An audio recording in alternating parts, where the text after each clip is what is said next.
तर या संदर्भात आम्ही मंत्री तानाजी सावंत यांच्याशी संपर्क साधण्याचा प्रयत्न केला, मात्र त्यांच्याशी संपर्क काही होऊ शकला नाही आणि या संदर्भात आम्ही त्यांची प्रतिक्रिया घेण्याचा प्रयत्न करूच। तुर्तास पुढची बातमी बघूयात।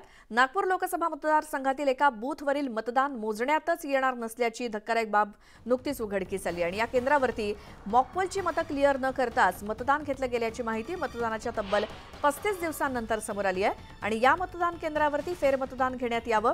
काँग्रेसचे अधिकृत उमेदवार आमदार विकास ठाकरे यांनी तशी मागणी केली आहे।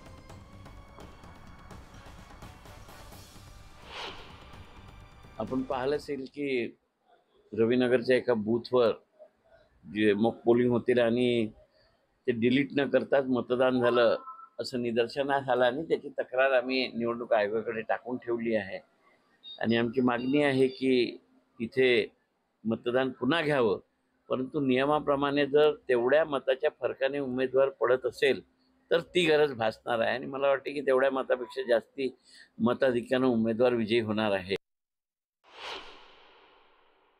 फेरमतदानाची वेळ येणार नाही, कारण की 300च मतं तिथे पडलेले आहे, परंतु एखाद्या मतदान केंद्रावर एवढी मोठी चूक होऊ शकते काय? मग हे अनेक मतदान केंद्रावर तर झालं नाही ना, अशी सुद्धा शंका निर्माण झाली आहे आणि त्याबाबतची तक्रार मी केलेली आहे।